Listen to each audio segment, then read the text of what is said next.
entablar el diálogo con el presidente de la UDI, Unión Demócrata Independiente Regional, don Norberto Sáez. Buenas tardes, bienvenido. Buenas tardes, Juan Bautista. Placer estar en esta casa radial. Oiga, fuera de micrófono conversamos con don Norberto de Porvenir, el caballero. Y exactamente, los mejores años de mi vida yo creo que lo viví en Porvenir. Ah, está bien. Yo hice servicio militar en Porvenir, pues. Es linda ciudad. Sí. Y linda gente, muy cariñosa sí. y muy querendona, digamos, de su ciudad. Claro. Oiga, después de esa introducción, vamos a lo que nos convoca. Primero que nada, don Norberto, le vamos a preguntar: ¿en qué pie se encuentra hoy día la Unión Demócrata Independiente, la UDI, en el plano regional? Realmente en un muy buen pie en este momento. Hay que recordar que hace 4 años atrás, cuando tuvimos la elección anterior de presidente, diputados, senadores, no nos fue muy bien, o mejor dicho, nos fue muy mal. Eso significó que hubo un periodo de pesimismo, digamos, que hizo que la gente se separara un poco del partido, que se dejaran algunas actividades de lado. Y lamentablemente eso significó perder mucha gente, muchos militantes. ¿Y perder muchos votos también? Lo que pasa es que, en ese periodo de 4 años pasó eso, pero también en ese periodo de 4 años surgió primero un grupito chico de personas, 4 o 5 personas que nos juntábamos de repente a arreglar el mundo y tomarnos un par de pisco sour, que sé yo, y al calor de los pisco sour van saliendo un montón de ideas para llevar adelante. ¿Ya? Pero solamente como ideas, o sea, en general como grupo. Pero llegó el momento en que vinieron las elecciones municipales, y que ya nos empezamos a poner las pilas para tratar de participar en algo. Hicimos en ese momento una alianza con Renovación Nacional, hicimos una muy buena campaña y finalmente logramos lo que hacía muchos años no se lograba en Magallanes, tener un alcalde que sea de la derecha, don Claudio Radonich. Claro. Así que, bueno, ya eso también hizo que la gente se empezara a entusiasmar, a acercarse un poco más al partido. También en ese momento ya empezamos a organizarnos ya realmente como corresponde. Armar una directiva, empezar a trabajar en forma organizada. Y mucho de eso también nos ayudó algo que podría haberse mirado como contraproducente, que fue la ley de elecciones. Entonces la ley de elecciones nos obligó a nosotros a refichar a todos nuestros militantes. O sea, decir, oiga, a partir de aquí estamos en cero, ¿ya? Y ahí salga a la calle a buscar quién se va a inscribir en la UDI. O sea, aparte de los que ya estaban inscritos. No, o sea, a esa altura, todos. Todo incluido. Incluido yo. Ya. Fuera, usted no pertenece a la UDI, no pertenece a nada. Todo de nuevo. Ya, todo de nuevo. Entonces hay que para ahí inscribir con el militante número 1 de ahí para adelante. Claro. Y ahí hay que hacerlo a lo largo de todo Chile. Oiga, su partido se fundó el 24 de octubre de 1983. ¿Usted de desde cuándo? Perdón, 24 de septiembre del 83. Del 83, sí. ¿Usted desde cuándo es militante? Desde el año 95, 96, por ahí más o menos.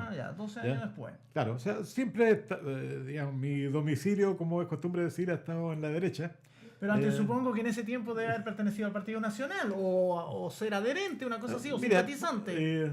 En alguna época cometí uno de esos pecados de juventud y participé en la democracia cristiana hace muchos años atrás, ya en los años 60, sobre todo para la campaña de Eduardo Frei Montalva. Claro, sí, Eduardo Frei Montalva se presentó 3 veces a candidato a presidente y en la tercera dos veces. 2 veces. La primera quedó la segunda, la primera quedó segundo. ¿Sí? No, el 58 se presentó Alessandri, el cura de Catapilco y Allende. No, sí se presentó Eduardo Frei. Eduardo Frei Montalva se presentó 2 veces a candidato a presidente y en la segunda salió. Con el 56%. Bueno, pero no importa, es un detalle, hermano. Bueno, el asunto es que en esa época, digamos, como digo, participé algún tiempo en la democracia cristiana. Estaba recién empezando en la universidad. Y bueno, ya después vinieron el tema de los estudios, vinieron algunas cosas que no me gustaron dentro de la actividad, dentro de la actitud del partido. Me alejé de la política. Yo me fui a estudiar después a Santiago, la carrera de ingeniería, que no es fácil. Entonces tenía que dedicar las 24 horas del día a estudiar y no a la política. Así que eso significó alejarme del espectro político. Y después, ya una vez que egresé, ya a esas alturas empecé a ver que la democracia cristiana realmente estaba tomando un camino distinto al que tenía por lo menos en los años 60. Entonces ya con eso finalmente yo ya me olvidé de eso. Se salió del espectro me salí político. del espectro político. O sea, siempre, como digo, pensando en que todo lo que es la política de libre mercado, la política de libertad en el trabajo, libertad en el emprendimiento, es la clave para que el país se desarrolle. O sea, eso es lo que uno veía, por lo menos como profesional, uno lo veía permanentemente, digamos. Y era cosa de ver también el ejemplo de otros países que están en ese momento con revoluciones, vendiendo las pomadas de que las cosas iban a ir muy bien por un lado socialista o comunista, qué sé yo. Pero ninguno de esos experimentos ha dado resultados. Sí, en cambio, los experimentos del libre mercado sí que han dado resultados y han significado que Alemania, por ejemplo, se levantó como la espuma, mientras que la RDA, que está al lado siguiendo un comunismo... La República Democrática Alemana. La República Democrática Alemana, que fue donde estudió nuestra presidenta Michelle Bachelet. Y entonces, muchas de las cosas que ella trajo, los trajo de la RDA, pero que son malos ejemplos realmente, porque como digo, la RDA... eran tan feliz la gente que preferían perder la vida para escapar del muro, para irse a vivir al otro lado del capitalismo. A la otra Alemania, porque entonces, en esos años existían dos Alemanias.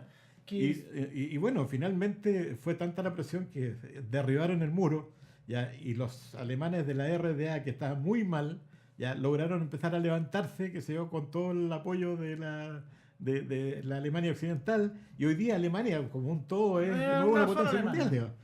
Eso muestra que, bueno, si bien es cierto, el alemán tiene una cultura propia, tiene una forma de trabajar que hace que pueda levantar cualquier cosa, pero aparte de eso también muestra que las políticas bien enfocadas son las que permiten que un país se desarrolle. ¿Y usted cree que la política de su partido está bien enfocada hoy en día? Pienso que sí, porque mira, nosotros mantenemos una serie de valores morales, espirituales, familiares, los valores del sentir por la patria. Son cosas que nosotros las tenemos muy adentro, están formadas, digamos, dentro de nuestro ser, de la UDI, ya es lo que nosotros manejamos. Y fuera de esos valores, ¿no es cierto?, mantenemos también los valores que corresponden a la libertad de expresión, la libertad de emprendimiento, la libertad de trabajo, el libre mercado, la protección de la vida, del nacimiento a la muerte. Entonces, el partido tiene una serie de cosas que no son solamente el afán del poder por el poder, sino que es el afán de ordenar el país y mantenerlo dentro de un lineamiento que sea el que tradicionalmente ha llevado la humanidad, digamos. Pero también ha tenido su diferencia con Renovación Nacional. Hay diferencias, obviamente, pero no tan grandes. O sea, hay que pensar que las raíces de Renovación Nacional, las raíces de la UDI son las mismas, digamos. O sea, vienen del Partido Nacional, que se claro, de la derecha. Renovación Nacional antiguamente era el Partido Nacional, claro, que se le llamaba. Está también hay otro partido más. El liberal. No, porque los liberales son anteriores. Antes del Partido Nacional estaba el Partido Liberal. Claro, están los liberales y los conservadores. Sí, digamos. después había otro. Ya. Que se me olvida también. Pero eso los liberales y los conservadores ya desaparecieron más o menos a la altura del 70. Digamos. Claro, sí, antes diría yo. Ya, yo creo que hasta el 70 todavía hay gente conservador. Sí. Por ejemplo, Sergio Nofre Jarpa era conservador. Digamos. Sergio Nofre Jarpa, pero era del Partido Nacional. Posteriormente, sí, claro. Pero hasta esa fecha él era conservador. Claro. Y bueno, los liberales supuestamente eran un poco más progresistas que los conservadores. En esa época también estaba Fernando Chagavía Valdés, que era del Partido Nacional, por Chiloé. Chiloé y Seni Magallanes, si no me equivoco. No, porque la 10ª circunscripción era Aysén y Magallanes. Ya, por lo tanto, era Chiloé y Seni Magallanes en ese tiempo, cuando se elegían senadores, que el senador abarcaba las, porque ese tiempo era provincia, no era región como ahora. Pero eran circunscripciones. Circunscripción, ya. Claro, ya, y nosotros estábamos en la 9ª circunscripción, ya que acá Aysén y Magallanes. Ya, o sea, Coyhaique, toda la provincia de Aysén y Magallanes, digamos. Entonces, ustedes deben haber estado en la 8ª circunscripción. Claro, ahí abarcaba Puerto Montt y Chiloé, pero yo recuerdo muy bien a Fernando Chagavía Valdés de esa época, de los 70 que usted estaba mencionando. No, pero no fue, por lo menos no tuvo nada que ver con Magallanes. Ok, está claro. Que habría sido bueno haberlo tenido de todas maneras, digamos, porque los recuerdos que yo tengo de Fernando Chagavía era que era una persona muy trabajadora, muy proactiva, muy preocupada del desarrollo de sus regiones. ¿ya? Así que si hubiera estado por Magallanes, nos habría ayudado a llevar adelante. Mucho más que aquellos años. Oiga, más allá de la retórica que acaba de hacer usted, ¿qué le parece, qué opinión tiene de las elecciones del 19 de noviembre pasado? Bueno, ahí realmente tuvimos algunas sorpresas. ¿En qué sentido? Si uno analiza, por ejemplo, cuando uno mira, estábamos hablando de que Piñera podía tener un 48%, que eran las últimas encuestas, ya, y Guillé está alrededor del 20, 18. Y no Beatriz, le daba más del 20. Claro, y Beatriz Sánchez estaba como en un 5%. Está en 5%, ¿ya? el 10 con suerte. Claro, incluso más, digamos, si uno también toma en cuenta que el Frente Amplio tuvo unas elecciones primarias, digamos, para poder definir si era Beatriz Sánchez o Mayol el candidato, ¿no es cierto? Cuando uno suma los votos, los dos, estaban como 400.000 votos, 500.000 votos. Claro. ¿Ya? Entonces, el Frente Amplio no daba más que eso. Y ahí, sin embargo, tuvo como 1.300.000 votos. Entonces, ¿Fue sorpresivo para ustedes? Muy sorpresivo. O sea, no lo esperábamos realmente. Y no esperábamos tampoco que el 48% de Piñera finalmente se transformara en un 36%. Ya, lo de Kast estaba más o menos dentro de lo que daban las encuestas, el MEO también, Carolina Goich también. Carolina Goich nunca subió más allá del 3%, así que siempre andaba por ahí. Sacó el 5,9. Y sacó un 5. 5,9. Ya. Arte, bueno, ¿para qué hablar? No, o sea, claro, no era siempre ahí nunca pasó más allá del 0, algo, digamos. Sí, así que se mantuvo el 0. lo que realmente Claro, obtuvo. así que en esa parte las encuestas estuvieron bien. Pero sin embargo, en lo que fue la votación de Piñera y lo que fue la votación de Beatriz Sánchez fueron grandes sorpresas. Ahora, en base a ese análisis que hace usted, ya, el candidato Piñera obtuvo un 36%. Si le sumamos... 38. 36. 36. Si le sumamos el 10%, tendríamos 46%. Yeah. ¿De dónde saca el otro 4% para ser presidente? ¿En base a su concepto? Mira, está en este momento, o sea, toda la gente que votó por Kast, ¿no es cierto? Está, por eso le digo. Pero también está la gente que votó por Sandón, ya, en la primera vuelta y que no quiso votar probablemente porque su candidato seguía siendo Sandón. ¿O Sandón tuvo un 1%? No, Sandón tuvo más de 300.000 votos. Ya. ¿Ya? O sea, por ahí usted dice que está sí, claro. y se llega al 50%. Y aparte de eso también hay que pensar en una cosa, que no hay que olvidarse. Para que Piñera gane, significa que tiene que ganar un 14% de votos de alguna manera. 14% más de lo que ya obtuvo. Para que Guillé gane, tiene que ganar un 30% más de votos para llegar al 50%. Sí, ¿ya? Claro. Entonces, ¿cuál está más difícil? O un 28%. Claro, ¿cuál está más difícil? ¿Ya? O sea, esa es una analogía que saca usted, pero yo también le podría decir, oiga, Guillermo sacó el 22%, tenemos el 20% de la de Beatriz Sánchez, 42%, el 5% de MEO, 47%, y el 5% de la democracia cristiana, 52%. ¿No tiene temor a que ocurra eso como yo lo descifro? Es que yo no pienso que no todo el mundo de la democracia cristiana va a votar por Pero la democracia cristiana son un 5%, un 5,9%. Pero es un porcentaje interesante, no deja de hacerlo cuando es un voto el que define la diferencia. ¿Ya? Incluso gente del Frente Amplio, ya que también en un momento dado como un voto de protesta puede votar por Piñera. ¿Ya? Y estamos apostando a la gente que no votó, ya que en un momento dado hay gente de derecha que dijo, no, si la elección ya está ganada, ¿para qué vamos a ir a votar? Pero ahora van a ir a votar. De acuerdo, pero ¿por qué usted hace esa analogía si lo histórico dice que en segunda vuelta ocurre menos gente a votar que en primera vuelta? Mire lo que es curioso. Porque así ha sido. Pero depende Entonces, ahora usted me está diciendo que supuestamente van a ir más a votar que lo que ocurrió en la primera vuelta. Pero ¿qué ocurrió en las en las elecciones anteriores donde hubo que en la segunda vuelta fueron menos votantes? No, pero ¿qué ocurrió? ¿En qué fecha fueron? En enero, a mitad de enero. Ah, sí, claro. Ya, cuando todo el mundo está de vacaciones. Sí. Ya, además, digamos... Puede ser, por ahí puede... bueno su alcance. Claro, no, y además hay otra cosa. O sea, cuando la gente ve que la posibilidad de ganar es muy pequeña, dice, ¿para qué me voy a perder las vacaciones? Me voy de vacaciones y lo dejo que pase lo que pase. Digamos. Hay que acordarse, y en ese aspecto uno tiene que tenerlo presente, Michelle Bachelet, cuando se fue del gobierno en la primera oportunidad, se fue con un porcentaje de aprobación muy alto.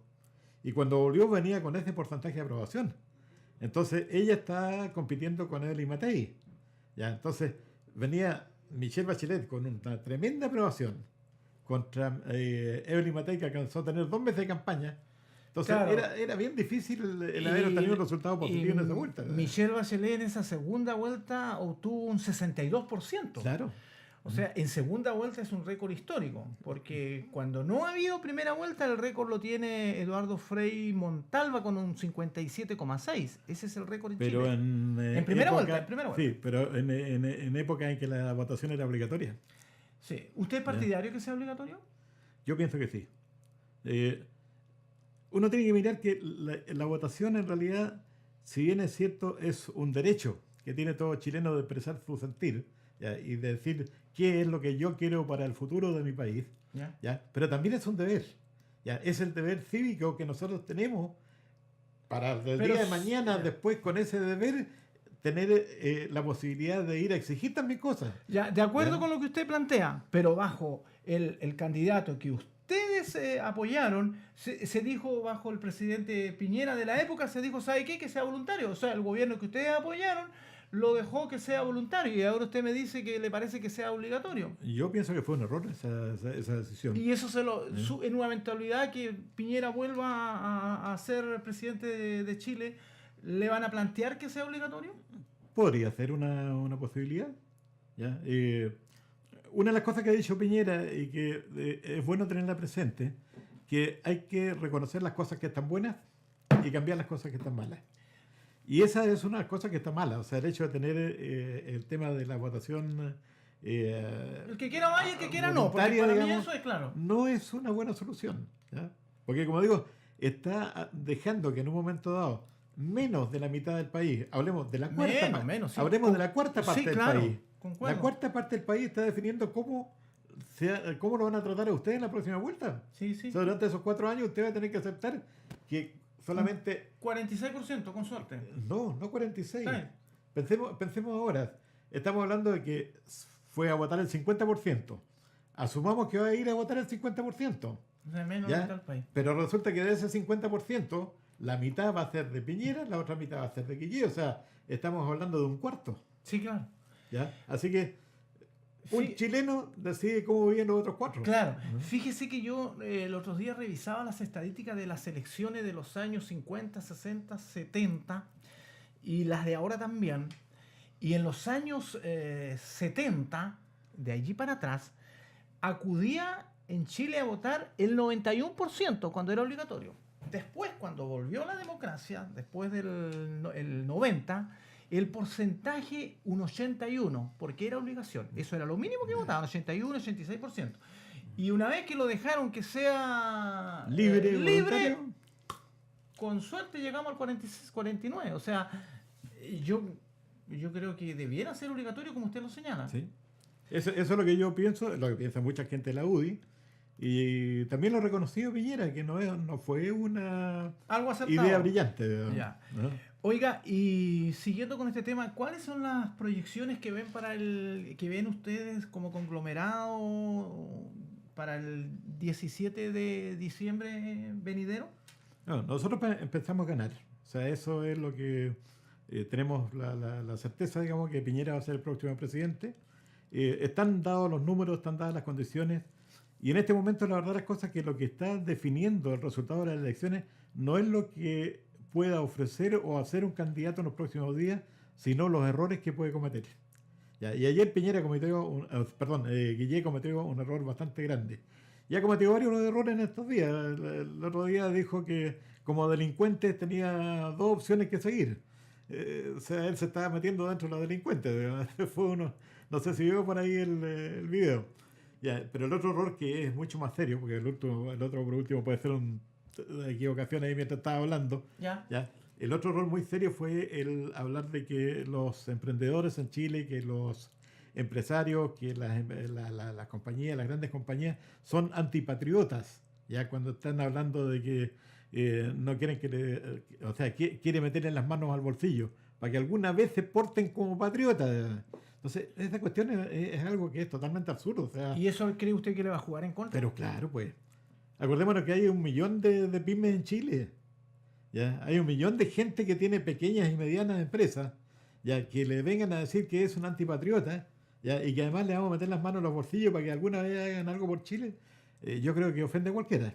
¿Ya? Y hace que cualquiera que esté un poco indeciso con el voto decida sencillamente no guillé.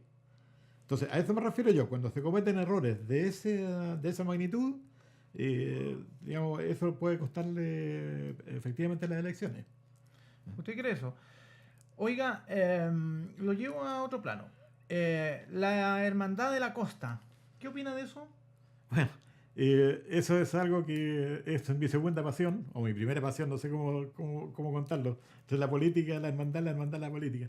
Bueno, la Hermandad de la Costa, yo te comentaba que es un grupo de gente que amamos el mar, nos gusta navegar, nos gustan las actividades marinas, y que nació como organización en Chile en 1952. ¿Ya? Y se expandió a todo el mundo. Y hoy día hay más de 36 países en los cuales existe la Hermandad de la Costa, una exportación no tradicional de Chile, digamos, que se repartió a lo largo del mundo, con los principios que nos guían a nosotros. Nosotros tenemos un octálogo, ya que el octálogo son las 8 normas básicas que un navegante por lo menos debería tener y que realmente cualquier persona en la vida debería manejar, digamos, para tener un mundo que sea más fraterno, más amistoso, más fácil de llevar, digamos. Y con eso, ¿no es cierto? Nosotros mantenemos este grupo, que en Punta Arenas ya también lleva hartos años, lleva un año después que se formó en Santiago, ya teníamos una nao, se llama en este caso la nao de Punta Arenas. Y una de las cosas que estamos haciendo en este minuto es tratando de despertar la inquietud a la gente, porque ya se nos vienen los 500 años del descubrimiento del Estrecho Magallanes. Y ahí los 500 años del descubrimiento del Estrecho hay que celebrarlo en grande, hay que echar la casa por la ventana. El 1 de noviembre de 1520. O el 23 de octubre. Según dice. Claro, lo que pasa es que cuando Magallanes llegó a Punta Dúngenes, digamos, que era la entrada del estrecho, ¿no es cierto? Veía una inmensa lengua de agua que se adentraba hacia el interior y no sabía para dónde llegaba. O sea, si era la salida que andaban buscando, o era una cuestión que era una bahía grande que no tenía, o sea, que tenía un tope de tierra al final. Claro. Entonces ahí mandó a sus hombres a desembarcar, a irse al cerro más alto que había ahí, que el cerro más alto en realidad no era muy alto, pero que es donde está el hito 1 hoy día de la frontera entre Chile y Argentina. Y desde ese cerro mirar, ¿no es cierto?, a ver hacia el horizonte, a ver hasta dónde llegaba. Ya, y por ahí descubrieron que sí, por lo menos era bastante grande la entrada. Ya, y eso sucedió, como digo, el día que llegaron a Dúngenes fue el 23 de octubre. Y el 1 de noviembre de 1520 entraron al estrecho y empezaron a navegarlo. Y la primera cosa que se encontraron entre medio fue Dawson y el continente. Entonces, ¿para qué lado tomo? ¿Para la izquierda o para la derecha? ¿Ya? Y bueno, en ese aspecto tenemos que reconocer que Magallanes era de los nuestros, que tomó para la derecha. ¿Ya? Claro. Así que siguió para ese lado mientras que mandó una nave. Pero en 1520 esto no era territorio chileno, pues. No, no para nada. Claro, ni argentino, ni nada de eso. América. Ya, Claro. pero Magallanes Claro. a la derecha. Sí, sí. Pues. Bueno, la nave que se metió por detrás de la isla Dawson finalmente nunca volvió, que fue la San Antonio. O sea, no la encontraron más bien. Porque lo que hicieron a San Antonio finalmente se dieron vuelta y se volvieron a Europa. ¿Ya? Y hasta ahí llegó su carrera. Y Magallanes siguió con las naves que le quedaban, con la vida de Victoria, que se la Esperanza, y no me acuerdo que era la otra nave. Y llegaron hasta un sector que se llama Bahía Raider, en donde hay un cerro, que es un cerro bastante alto, que es el Cerro Morrión. Y ahí en ese cerro, supuestamente por las descripciones que da Antonio Picafetta, ¿no? El escribano que llevan a bordo la nave, en ese cerro, de ahí sí que lograron ver al final la salida del estrecho hacia el Océano Pacífico. Así que fue una cuestión muy interesante. Una odisea. Una odisea, o sea, realmente 2 años de navegación. Magallanes perdió la vida entre eso. Claro, 300 hombres de España, llegaron 20 de vuelta. Sí, eso fue cuando ya pasó el estrecho de Magallanes y retornó en una isla. Al llegar allí lo atacaron. En la isla Martán. Sí, ahí lo mataron a Hernando Magallanes. Claro, peleando contra los filipinos. Exactamente, ¿ya? sí, Una cosa así. Fue toda una historia. Ahí quedó Sebastián Elcano, que fue Ese era español, porque Hernando Magallanes era portugués. Era portugués. Sí, ¿ya? sí. Y que el rey de Portugal no le dio o no creyó en él, ¿no es cierto? Y por eso Magallanes fue a vender su proyecto a los reyes de España. Sí, Y pues. ahí la reina... O sea, en esos años Portugal y España estaban como muy hermandados en la parte marítima o de descubrimiento, una cosa así, porque siempre se unían, una cosa así. Portugal como que no... En realidad más bien competían, digamos. Sí, claro. Pero Pero cada uno quería una parte del mundo para ellos. ahora que me acuerdo, Hernando Magallanes era genovés. Sí. No, el genovés era Cristóbal Colón. Ah, Cristóbal Colón. Hernando Magallanes era portugués, quiero decir. Era portugués. Portugués, Bien. sí. Y llegó acá, sí. Bien. Y era uno de barba, ahora era uno de barba, pelo largo y barba larga. Sí, por supuesto. Ahora uno se pregunta, por ejemplo, muchos auditores o muchos televidentes pueden decir, ¿y cómo sabemos que Hernando Magallanes era así, de barba larga, pelo largo o corto? Porque Antonio Por Pigafetta... por los pintores de la época, po. O sea, bueno, los pintores... Pero Los pintores siempre existieron. Sí, por supuesto, eran Claro. los fotógrafos de hoy día. Exactamente, Ya. entonces ellos Pero, pintaban y pero ahí les... había un tipo que era, tal como tú, era periodista. Ya era Claro. periodista de la época, que era Antonio Pigafetta. Entonces el tipo iba escribiendo las cosas que veía, describía a su jefe, cómo era, qué sé yo. Claro. Y bueno, ahí uno tiene una idea de... Oye, nos metimos en la Bueno. parte histórica que está muy entretenido eso. Por eso que nosotros sabemos, por ejemplo, que cómo era Hernando Magallanes, cómo era la cara de Bernardo Higgins, por ejemplo, Arturo Prat, que lo que dijo, todo eso por los relatos de los vivientes que están ahí y escribían con pluma, pues.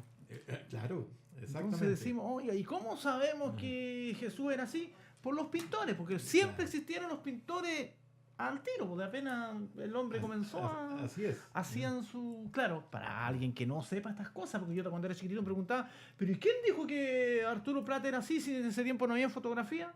Por los pintores, pues. De hecho, dentro de las cosas que ha habido en el estrecho, hay cosas muy, muy bonitas. Hubo una expedición francesa que vino en 1836. Salió de- 1836. 1836. Salió ¿Ya? de Francia con la idea de llegar a la Antártida. Y esta gente, por lo menos el que venía al mando de él, que era Drummond d'Urville, tenía toda la intención de recorrer el estrecho. Ese era poco menos que el deseo desde niño. Entonces, cuando llegó por el Atlántico, ¿no es cierto? Bajaron por Argentina, que se yo, llegó al estrecho Magallanes y entró al estrecho. ¿Ya? Y recorrió prácticamente más allá de Carlos III. Y dejó unos dibujos, ¿ya? De lo que son las bahías de Fortescue, la bahía El Ayla, incluso la misma bahía de Punta Arenas, digamos, con ya, unos dibujos que uno los mira y realmente son las fotografías de lo que él estaba viendo. Lo que era en la época. Ya, es muy bonito. Ya. De hecho, son 24 tomos que escribió Drummond d'Urville. Y uno de los tomos está dedicado al estrecho Magallanes. Ah, mire qué interesante. Así que, Oiga, don Norberto, interesante hablar con usted. Comenzamos hablando de política del año 70, de los políticos del 70, antes del 70, después del 70, y terminamos hablando de historia de Universal. oiga, la historia es muy bonita. A mí me encanta. Yo soy un Claro. fanático de la historia universal y la historia de Chile. Una de las cosas, Yo soy ya, fanático. una de las cosas lindas que nosotros hicimos como Hermandad de la Costa, junto con don Francisco Ayarza, que era, digamos, el hombre, el mecenas que tenía el chono, digamos, ¿Ya? del yate, con el que salíamos a practicar aquí cerca, nos pegamos una escapada a Bahía Raider, ya que la mencioné recién por el tema del Cerro Morrión. Esa Bahía Raider tiene otra historia, ya, y que es re interesante, o sea, está muy amarrada, digamos, a una cuestión bastante larga. Pero eso viene desde una expedición que se empezó a hacer en 1598 en Holanda. ¿Ya? En donde 1598. venían los hermanos Baltasar Cordes, Simón Cordes y otros nombres. Oye, ¿sabe harto de historia holandeses usted? que a mí ¿Ah? se me enreda la lengua pronunciarlo, digamos, pero venían 5 naves. ¿Ya? Y la idea de ellos era llegar a las Islas de las Especias, ya que eso era lo que estuvo buscando en esa época. Bueno, asunto que llegó, en el medio se murió uno de los hermanos Cordes, quedó el otro hermano, el Simón, creo que quedó a cargo de la expedición. No, perdón, habían partido el mando del almirante Maú, ya que él era el jefe de la escuadra. Y el almirante Maú murió en el medio del camino. Y ahí el Simón de Cordes tomó el mando. Bueno, asunto que llegaron, después de un año y tanto de navegar, venían todos, ya no querían saber más guerra y se querían amotinar. Entonces, para evitar el amotinamiento, después de que hayan pasado las de Kiko y Caco, llegaron a la bahía Ryder, entraron a esa bahía, hicieron una reunión y se juramentaron y formaron la primera cofradía de marinos en el estrecho de Magallanes. Primera cofradía. La primera cofradía, que se llamó la cofradía del León Desencadenado. ¿Ya? Mire. Acuérdense que la bandera holandesa, ¿no es cierto?, tiene un león ya que está rompiendo las cadenas. Sí. ¿Ya? Ese era el León Desencadenado, ese era el nombre de la cofradía. Bueno, y ahí de esa bahía Ryder siguieron después navegando, llegaron a Chiloé, se tomaron Ancud, ¿ya? Siguieron después más al norte, se tomaron la isla Mocha, después los españoles junto con los mapuches se retomaron la isla. 1598, claro. Ya eran 1600, en el 1600 fue la parte de la isla Mocha. Y ahí tomaron preso a uno de los holandeses. ¿Ya? Y bueno, Baltasar Cordes y Simón Cordes siguieron su viaje, pero a este holandés lo llevaron a Santiago para confesarlo delante del capitán general que había en ese momento en Chile. ¿Ya? Y este señor le informó al virrey del Perú, el virrey del Perú lo llevó al Perú y a preguntarle qué andan haciendo los holandeses ahí. Estaba poniendo en peligro de alguna manera la supremacía de España. De España en esa época. Claro. El asunto es que eso significó que se originó una expedición desde el Callao, ya, con un primo del virrey del Perú, para venir a custodiar el estrecho de Magallanes, hacer presencia de España acá. Y estos españoles partieron, se vinieron y pasaron de largo, no encontraron la entrada al estrecho. ¿Ya? Y siguieron,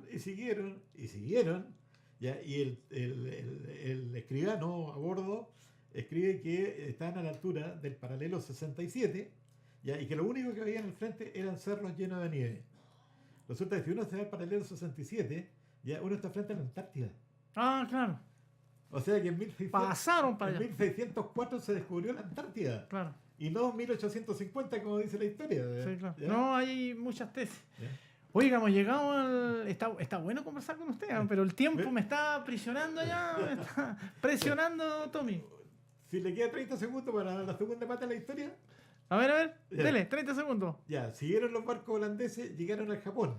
Ya, de eso, un piloto que era un piloto inglés que andaba embarcado ahí, ya logró contactarse con los japoneses de alguna manera y finalmente este gallo luchó junto contra los japoneses y finalmente terminó siendo el shogun de una zona del Japón.